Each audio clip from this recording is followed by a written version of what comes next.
আমি দেখে খুব খুশি হলাম যে ওনারা খুব বৈজ্ঞানিকভাবে মানে এটাকে সিবাস মাছটা, এটাকে কোরাল মাছ না, কোরাল মাছটাকে মানে এটাকে নানাভাবে রিয়ার করে এটাকে একেবারে পোনা থেকে শুরু করে বড় করা, এবং একটা হ্যাচারি হিসেবে এটার ভূমিকা অনেক বেশি। এবং যেটা সবচেয়ে ভালো লাগলো শুনে যে এটা শুধু মানে কক্সবাজারের মতো এরকম উপকূলীয় এলাকা না, এটা উত্তরবঙ্গেও করতে পারবে। তো ফলে এটা কিন্তু বাংলাদেশে যে খাদ্য সরবরাহের দিক থেকে, মাছের সরবরাহের দিক থেকে এটা একটা নতুন মাত্রা যোগ করছে এবং অলরেডি শুরু করেছে, এবং আমি মনে করি যে এটা আমাদের খাদ্য নিরাপত্তার জন্য একটা ভালো খবর। এটা হলো যে এরকম শুধু গ্রিন হাউসের সাথে না, আমরা যারাই বেসরকারি পর্যায়ে আমরা চাই যে তাদের মধ্য থেকে উদ্যোক্তা বেরিয়ে আসুক। এটা সরকার তো শুধু করবে না, কারণ যত বেশি প্রাইভেট সেক্টরে এই কাজগুলো নেবে তত বেশি আরও দেশের জন্য ভালো হবে। এবং টেকনোলজি ডেভেলপ করছে, কর্মসংস্থান হচ্ছে, মাছ উৎপাদন হচ্ছে এবং বৈজ্ঞানিকভাবে হচ্ছে। তারা কিন্তু এমনি করছে না, জাস্ট এটার পুরো বিজ্ঞানটা ফলো করছে। সেটা আমি খুব বেশি ভালো লাগলো আর কি। ব্লু ইকোনমিতে একটা আমাদের সরকারের বা এটা আমাদের জন্য একটা মানে আগামী দিনের একটা স্বপ্ন বলতে পারি আমরা। তো সেই রকম এগুলো এক একটা ধাপ এবং এগুলো এক একটা ধরন, হ্যাঁ, ব্লু ইকোনমির জন্য আরও অনেক কিছু আছে ব্লু ইকোনমিতে। তবে এটা আমার মনে হয় যে সফল হলে ব্লু ইকোনমির একটা ভালো একটা ভিত্তি তৈরি হবে আর কি।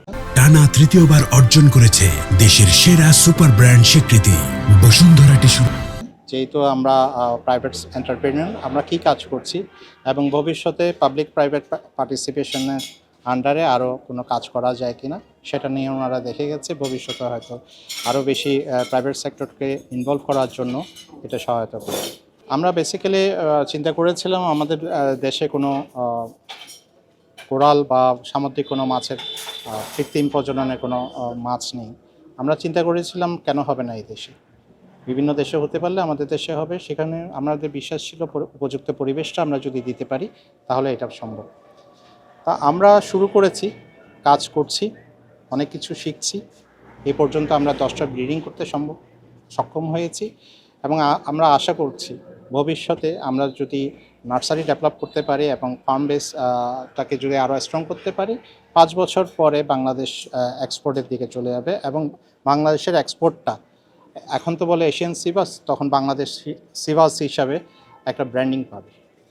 বাংলাদেশে কোস্টাল বেল্টে আমরা যে মাছটা পেয়ে থাকি, সাগরে আস্তে আস্তে আমাদের ব্রিডিং গ্রাউন্ডটা নষ্ট হয়ে যাচ্ছে।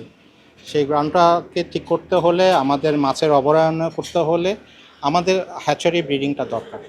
যত বেশি ব্রিড হবে তত বেশি চাষে আমরা মাছটা পাবো এবং আমরা ডোমেস্টিক চাহিদা, আমিষের চাহিদা পূরণের পাশাপাশি আমরা হাই ভ্যালু প্রোডাক্ট হিসাবে এই কোরালটাকে বিদেশে রপ্তানি করতে পারবো এবং আমাদের ব্লু ইকোনমিতে এবং সেই ক্ষেত্রে আমাদের সামুদ্রিক যে উপকূলীয় অঞ্চলের যে লোকজন আছে সেটার একটা কাজের কর্মসংস্থান হবে। এখানে আমরা নারীদেরকেও উদ্যোক্তা হিসেবে পেতে পারি।